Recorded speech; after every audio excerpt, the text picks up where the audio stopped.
আল্লাহকে পেতে হলে নামাজ লাগবে, নামাজ নাই আল্লাহ নাই।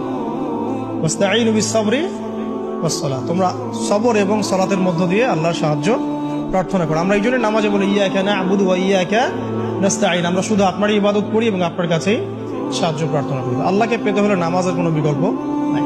যে ব্যক্তি নামাজ পড়ে না, আল্লাহর সাথে তার কোনো সম্পর্ক নেই। আপনি যে কোনো কিছু চাচ্ছেন, সেজদায় পড়ে আল্লাহর সামনে আত্মসমর্পণ করেই চাইতে হবে। আল্লাহ পাক কি বলেছেন? সেজদা করো, নিকটবর্তী হও। ব্যাখ্যা অনেক করা যায়, নামাজ না পড়লে কিন্তু মানুষ কুফরিতে লিপ্ত হয়। যে ব্যক্তি মান তারাকা সালাতান মুতাআম্মিদান ফাকাদ কাফারা, যে ব্যক্তি সালাতকে অস্বীকার করে, ফরজ নামাজকে অস্বীকার করে, সে ব্যক্তি কিন্তু কুফরিতে চলে যায়। বাইনা রাজুলি ওয়া বাইনা শিরকি ওয়াল কুফরি তারকুস সালাহ, একজন মুমিন বান্দা এবং অমুসলিমদের মধ্যে পার্থক্যই নামাজ। এক বাক্যে নামাজ না পড়লে ইসলামের রশিটা কেটে যাবে। মুআয বিন জাবালকে নবী সাল্লাল্লাহু আলাইহি ওয়াসাল্লাম বলেছেন, কেউ যদি সালাতকে ইচ্ছা করে ছেড়ে দেয়, সে ব্যক্তি আল্লাহর জিম্মেদারি থেকে মুক্ত হয়ে যাবে। তার উপর আল্লাহর কোনো জিম্মাদারি নাই, আল্লাহর নিরাপত্তা জিম্মাদারি থেকে সে